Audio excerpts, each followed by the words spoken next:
Hello, everyone. This is Jason White, welcoming you to our fourth ISO podcast. And today it's a very special one because we're talking about what's coming up in the 2021 season. Joining me on this podcast are the Richards, Coxon, and Wilks. Gentlemen, how are you? Hello. Well, I'm fine. I'm fine as well on this miserable British day. Well, the weather in Detroit isn't much better. I don't know what it's like in Lisbon, but well, we have an optimistic topic to talk about that will offset the weather wherever we are.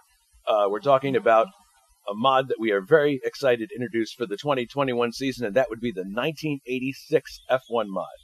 And for the purposes of this discussion, Richard Wilks is our physics guru for this mod. Many of you know his work from other ISO mods, and Richard Coxon has been the chief tester for this mod so far. So looking forward to this discussion about a highly anticipated mod. First of all, guys, tell me why you picked 1986, and what does that represent in F1 history to you? Well, 1986 has been a year that I always wanted to do, because it is peak turbo F1 era. I guess it was the last year where there were no limits on boost or power. Everybody in the grid had a turbo engine. So it was basically, let's say the end of an era, if we can say that, although it was a very short era, but it's definitely the year to follow or the year to reference whenever we talk about crazy horsepower in F1. There's never been since any F1 car with more horsepower than some of the 86 cars. And on the other hand, we had the chance to do this mod actually because Chief Wiggum, he did many of the initial models for the mod for our Factor 2, and he graciously allowed us permission to convert, modify, and do whatever we want. And so it was just an opportunity that couldn't be missed, I suppose. Yeah, for those who are listening who don't understand the reference, Chief Wiggum is a known modder in the sim racing community. He goes by the name of the police chief on The Simpsons TV show. But yeah, this mod certainly wouldn't have been possible without his support in the work that he did and giving us permission to expound upon what he's created. As far as 1986 in general, what were the rules like in a nutshell? Like engines, refueling, tires, things like that. Just for those who aren't familiar with that particular year. Well, there were almost no rules, basically. That was the good thing. There were no limits on engines used. They could use pretty exotic fuels, which made these power, in such small engines possible. They could use as many engines, as many turbos, anything that they would like during the weekend. In fact, it was common to see cars coming to the pits and changing turbos mid-qualifying session. Good grief. Yeah, exactly. The only limitations they had were they could only use 195 liters of fuel during the race. Refuel was banned. They couldn't refuel during the race. And they had a limit of 2 sets of qualifying tires on the qualifying session. Anything else was possible. They could use as much, like I said, turbos, parts, engines, as much as they liked. There were no limits for sets during the race. And they could even change almost the whole car for the race. And that was common. The top teams changed engines, gearboxes, everything before the race session. It's incredible. Richard Coxon, were you involved in the research end of this mod this time around? Yeah, it were very much a joint effort. I'd say my main place of research was scouring the internet to find useful pieces. But yeah, I'd call it a joint effort between us both. Cool. Yeah, well, obviously with Chief Wiggum's involvement to start with, and then the both of you, and I think I contributed a little bit here and there graphically, but as usual, it's a team effort to get one of these mods to be a reality. It's never one person. I must give a mention to Brian Yannick, because he provided us with some very good information what we've been able to use. Cool. No, that's great. So as far as the mod development itself, translating the research that you did to AMS, the platform of AMS, as much as we enjoy it, does have its own limitations here and there. Was there something that was impossible to replicate? And what do you think will be the main options regarding setup and turbo pressure, tire compounds, and stuff like that? Yes. Well, of course, yeah, we've got a lot of good information from books we bought and everything. And there are some things that are hard to implement physics-wise because of the limitations that we have, for example, concerning some details with fuel. Fuel use when you use higher boosts or lower boosts. We went around that as much as we could. Absolute numbers are not ideal, but the challenge will be the same. So, apart from some other details, there's not much that we were limited. Ironically, we are more limited in terms of the possible failures that people can have because reliability was very poor during those times. And we cannot simulate turbo failures or electric failures or that kind of stuff. So we have to play only with the default or engine life parameter. We can tweak that and try to come up with stuff. But that was maybe the main one. There were other limitations, like, for example, to use tires that are different from one side to the other. We tried to explore some avenues there, but it proved very complicated to implement. So we simplified that to just the tires from front and rear, which already gives people a lot of options, mind you, because they will have 4 compounds to choose for the race, plus the qualifying and the softest they will have available for the qualifying sessions. So I guess there's already quite enough for people to chew on. And then the rest, well, there are some details in the physics, but I guess, those are way too, complicated and just peeves of mine to be discussing, I suppose. It's good that we can replicate almost everything, in AMS to some degree, which is nice. And I hope that we will provide the ultimate 86 experience with this. Well, a couple of things that people are probably thinking about in particular would be turbocharger effect on fuel consumption. For example, like how much fuel can you save in the car, like via turbo adjustments, if you need to? Yes, we were able to make the turbo boost impact fuel enough, so that will be the default weapon of choice when you want to either save fuel or do fast lap times. It was a bit of a challenge because, like I said, we don't have access to all the parameters there. We cannot change the fuel to boost ratio, for example, but fortunately in these cars, there is enough of a difference that it does make an impact. And Richard was testing it, and he can testify to that. Yeah, just a couple of clicks on the boost going up or down, it does make quite a difference in the amount of fuel used or saved. So it'll be very interesting the way different people approach the races in that regard. Yeah, strategy will definitely be a key part in that case. Speaking of which, we're just wrapping up the 1991 series that we're doing this year, and tire management in that mod turned out to be very critical for everybody. And I'm curious how you think it'll be in the 1986 mod. Will it be as much of a factor for drivers when they're strategizing in a race? Well, I gotta say that I spent a lot of time doing the tires for this mod, and when I say a lot of time, I say a shameful and not very how to say.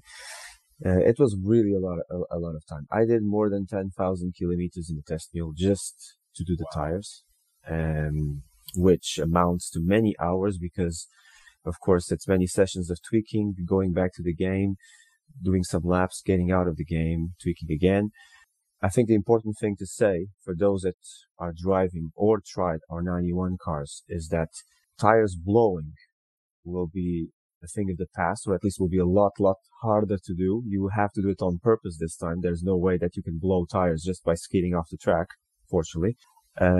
Heating management will be less immediate, will be less critical in the sense that the tires won't heat up so much in just one corner, but they will build heat and especially pressure gradually.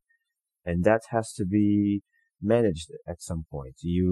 So I would say that tire management will be important. It will just be more subtle in the way it impacts your performance. Like, it will take a few more laps for you to notice that maybe you are heating them up too much or having them too cool, but it will still be there. It will still be there. And plus, now the compounds will have much more different rates of wear and grip to wear ratio. So it will be more of a problem, let's say, a good problem for people to pick what kind of compound they should use in the race, because it won't be as clear cut as it is now in 91. Because, for example, there will be overlapping in grip. At some point, the soft tires will have less grip than the hard tires when you use them too much, which is something that it's not happening in 91. So I would say that people will spend some time choosing the best tires for the race, yes. Although, this time, choosing the wrong tires for the race won't be as critical, in an initial impact. So it won't throw you off the road so easily, for example, but it will for sure slow you down. Is this what you've found in your testing, Richard Coxon? Yeah, they do gather the heat much more slowly this time. It's more of a gradual curve until they start losing grip, which is a lot better. It can seem fine one lap, and then after a couple more, it's like the tyre doesn't want to work anymore, it's too hot, which to me seems a lot more lifelike, especially for that period. Cool. So you mentioned, Richard Wilks, how much testing you had done, hours and hours, an embarrassing number of hours. We won't linger on that too long, but but I'm curious how different the end result was from what you started with, like what that walk is like. Was it similar to what you anticipated it would be, or did it turn out to be completely different? And because that experience can be unique from mod to mod as you're developing. No, I ended up with something very different, at least numbers-wise, very different from anything we had before. I didn't plan it. It's just that I had a set of objectives I wanted to achieve, and I had some onboards that I paid very much attention to during that whole process. I was constantly looking at the onboard and looking myself at the track, at the onboard, etc., comparing inputs, comparing corner speeds, everything. I ended up having to create everything from scratch in the tires almost. So like even the grip curves and everything are made by me, because it was indeed a big job for these cars, especially because these cars are maybe one of the most extreme things to create in any game. We should not forget, we are talking about cars that weigh 600 kilograms with the driver already included. They have in excess of 1,000 horsepower. When you see the onboards, they had immense amounts of traction. It was incredible how these cars could put all that power on the road and still be nimble.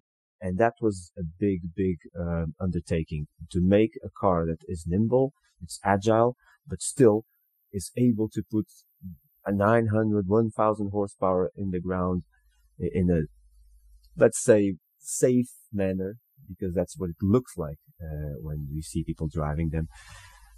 So that entailed that big amount of testing. And indeed, I had to search deep for it. I had at some point 20 different variations of tires to test, and I'm happy with the results.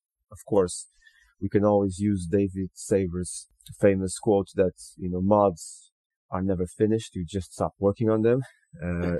In the back of my mind, there's one or two details that I would like to have better, but I hope that those are just my perfectionism working, and whoever tries the cars will not be disappointed. But I guess Richard can attest to that, because I'm obviously biased and obviously skewed after the whole process, and he was the one that had the chance to try it, fresh out of the gate. Yeah, and when I did try it, I loved it. I enjoyed Richard's 91 tyres because they provided a challenge. But as soon as I drove this, I was just astounded at how it improved on what we already had. It truly is brilliant work. Well, in addition to the behavior of the tires, there's also one feature that's added this time that I'm personally excited about, because I'm going to be seeing it as I'm broadcasting. You can tell visually, looking at the tires, what compound is on the car. And that's done via colored chalk, I guess, is what we're going to be seeing? Yeah. Okay. No, that's excellent, because there are many times in broadcasts where we'd like to tell you what compound people are on, and we just don't know. So this time around, we'll have that ability, which is fantastic. Now, in terms of actually driving these cars, when you buckle in and you go out on the track with these, you mentioned the 1,000 horsepower, and you said that these cars put an incredible amount of power to the road. Are people going to find these cars intimidating to drive and just almost like they're waiting to bite you? Do they reflect the legend of these cars in that way, or do you think, if people approach it in a very mature manner, they'll be able to get the hang of it? To extract that last 5%, you need to be brave and grab the bull by the horns. But up to that point, they can be deemed somewhat friendly. Mm-hmm. It's not like having a picnic in the park. But yeah, to get the true potential out of them and be as quick as possible, you need to grab the bull by the horns, to be brave enough to put the power on, to brake as late as you can, to have faith that the tyres will grip. It'll be a interesting spectacle, to say the least. Was there any limit at all on the number of qualifying laps you could do in 1986? No. Okay, so at least you don't have that problem when you're pushing the car to the absolute limit, because I think that's a psychological thing for some people. In the back of your mind, you're going, okay, I've got one out lap, one hot lap, and then one in lap, and you're counting them. And doing that while pushing the car to the limit can be psychologically taxing. So at least that's one dimension that drivers won't have to deal with. But the new dimension they'll have to deal with is, as per the rules back then, drivers are limited to 2 sets of tyres, as Richard mentioned before. That's right.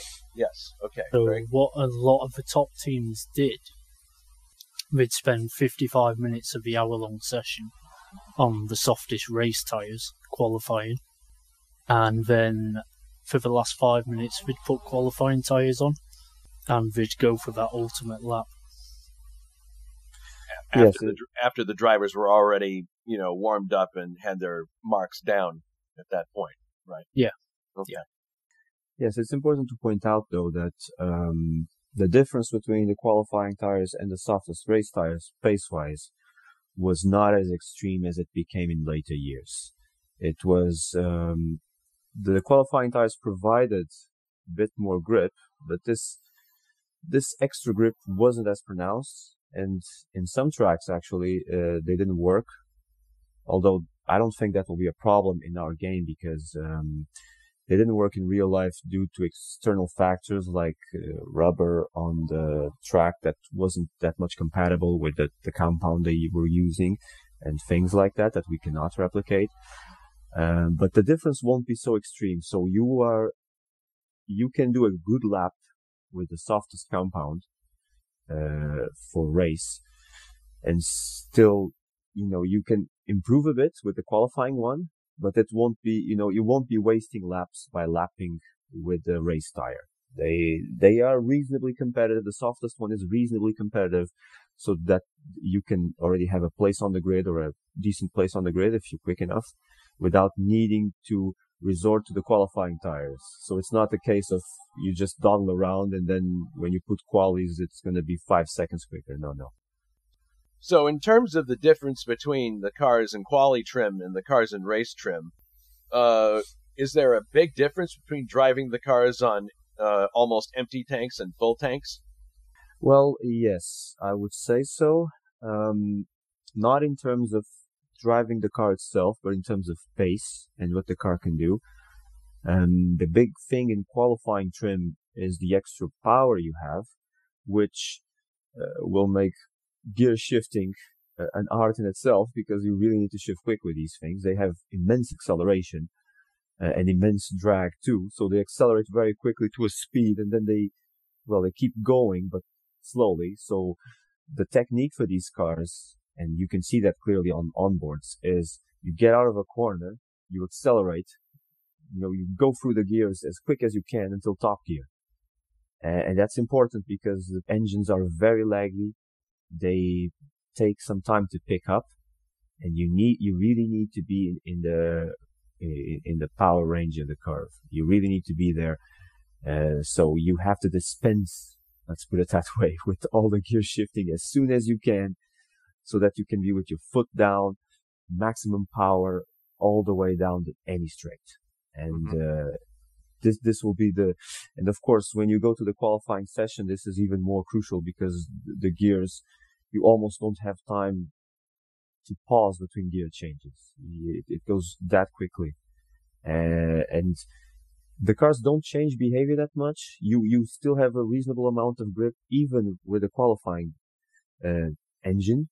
You need to be a bit more careful, but of course, with the extra power, you can use maybe a bit more wing to have you safe around the track. It's more a case of, like Richard said, being brave, because you can brake really late with these cars due to the tire technology, brake technology, and the drag. You can brake really late, later than you think sometimes. And that will be the crucial thing. Not much the cars being leery or dangerous when you put your foot down, but more about exploring that last 5%. Of course, if you go full throttle too early, you can spin easily around any corner at any speed. But that's the thing, and you need to anticipate the lag, basically. The lag is noticeable, the lag is there. You need to anticipate it, and you need to play with it so that when your car is pointing straight, you have the power available. And that will be the key. That doesn't change from full tank to qualifying trim. I guess the full tank thing, it's like the car can be a bit more maybe tame because it's heavier and you're not using as much power. Mm-hmm. But on the other hand, you need to anticipate that your corner speed and your braking points can change due to that. So there's going to be quite a big difference in pace from full tank to empty tank, just like in 1991, for example, for those who tried, just because of the weight alone. It makes quite a difference, especially in acceleration and braking. Did these cars have twin turbochargers or single turbochargers? It varied. It varied. Yes, the okay. 6 cylinders usually have twins, the 4 cylinders have singles. Okay. All right. So, looking ahead to races next year, there's going to be a wide variety of tracks in the series, street circuits, purpose-built circuits that are twisty, others that are more built for high speed. How important will strategy be as opposed to pure racecraft, overtaking, hot lapping, etc.?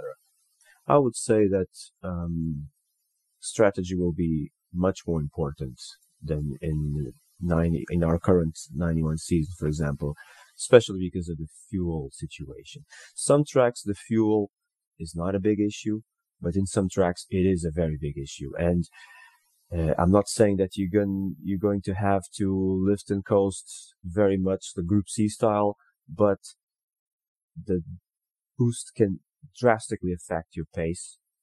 And we made sure, at least testing, Coxon will confirm, we made sure that changing boost around the track, it's not going to be a big advantage because you need the car to be predictable. You need to know what the car is going to do in this corner or that corner. And if you're changing boost all the time, you lose track of your references.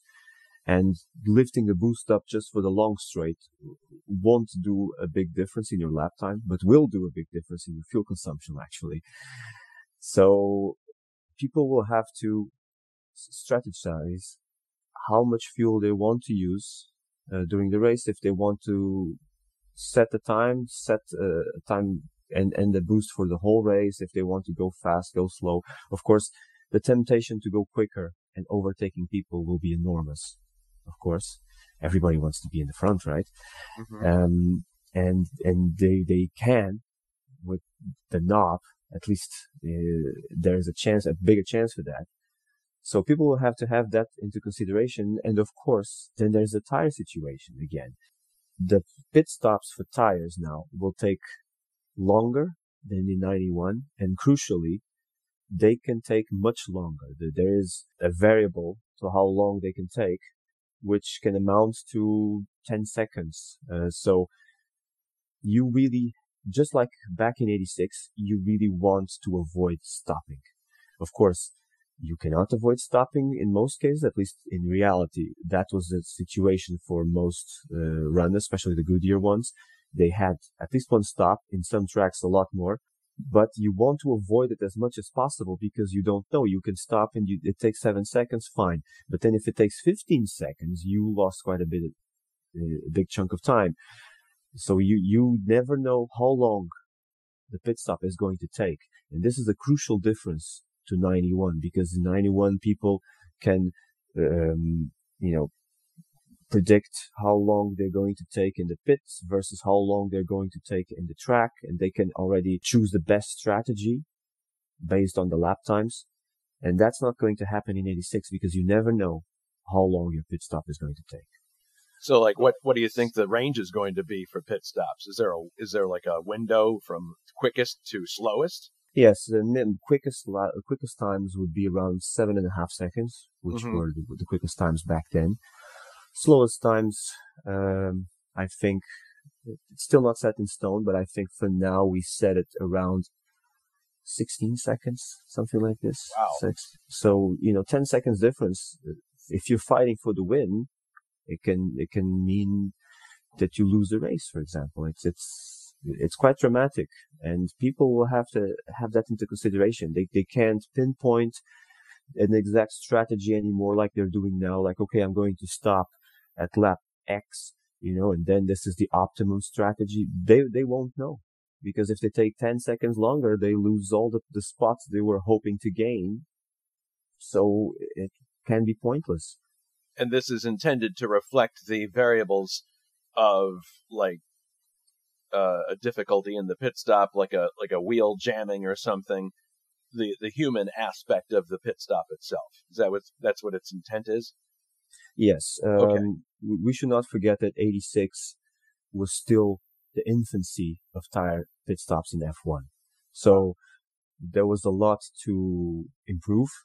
Of course, in F1, they could use as many people as they wanted around the car during a pit stop, which didn't happen in the American series or at Le Mans, for example. So they didn't know. It was uncharted territory for them.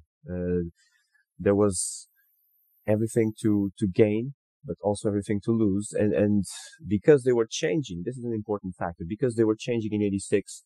86 was the first year where carbon fiber discs were predominant in F1, carbon fiber brake discs.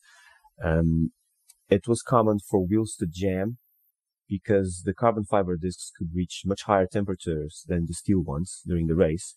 And this would expand the metal all the way to the nut of the wheel. So the nut could be stuck, or at least much harder to get off because of that. So it was not uncommon in 86 that teams had problems with this, and it took them 1-2 years to at least smooth out the process. Well, that's really valuable information for people who are interested in this series for next year. And I can tell from the way that you and Richard Coxon are talking about it, you must be really excited about this. Oh yes, I mean, it's going to be a very good challenge. We should not forget that F1, especially in this era, was all about management. They had to manage fuels, they had to manage tires, they even had to manage reliability at some point. Of course, we are limited in that in game, but they did in real life. So that's why it was not uncommon to see guys like Prost not worrying so much with qualifying and the position at the start, because they knew they could gain positions with the right strategy in the race. And that's what we are hoping that pans out next year. That's, like you said in the beginning, it's not so much a question of hot lapping the whole race or anything like this, but more a question of, okay, you have the right strategy, you can save fuel efficiently, and your tire management is also good enough that you are less caught in the pits. And by being less caught in the pits, you reduce the chances of a fluffed pit stop, for example. Mm-hmm. Yeah, well, I mean, I think we're all really excited about this series. I'm going to be really anxious to watch it from the booth and maybe take part in one race if I can. Mr. Coxon, do you have any thoughts about next year implementing this mod? I'm sure you're really excited. Yeah, as soon as I drove it, it made me excited to race them again, because I haven't raced here for a long time, as you know. But yeah, it'll be very exciting. It's just, as Richard just said, there'll be so many different aspects to look out for. People saving fuel at the beginning of the race, or saving tyres, or people making strategy errors. I mean, if you don't practice on full tanks, you might try a tyre and it works at 100 litres, but you put it on full tanks and it won't work because there's too much weight, so it'll just overheat. You'll really see people that are underprepared. Do you think we're going to be seeing people running out of fuel at some of these races simply because they just didn't manage their fuel properly? Yes. Yes, I think so. In fact, it happened even this year when we did the DRM race. I think it's definitely a possibility, yes. Some miscalculation, you used more fuel than you expected at some point in the race. You know, you get engaged in battle and then you lose track of how much fuel you need. It's definitely possible, yes. I'm expecting it to happen. And another thing that I want to mention, since we are on the topic, it's that I did, or I tried to do as much as I could to stop exploits from happening. And when I say exploits, I mean, you know, using just long gears and less gears, for example, around the track, to either to save fuel or gain time due to not having to shift.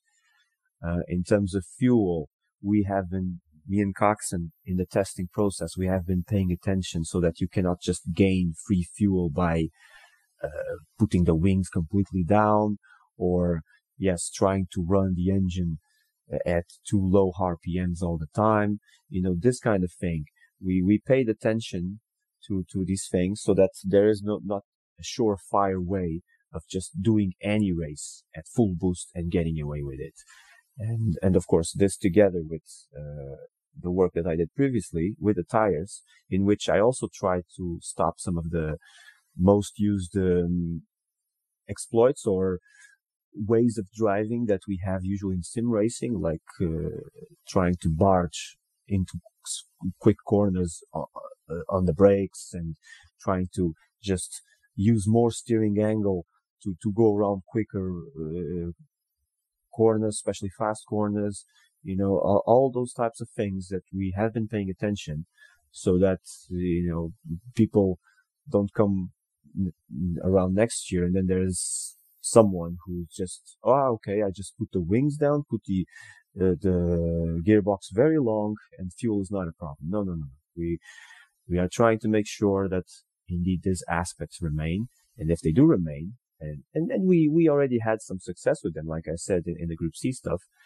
I'm very sure that there will be people running into trouble in the later stages of races. Yes.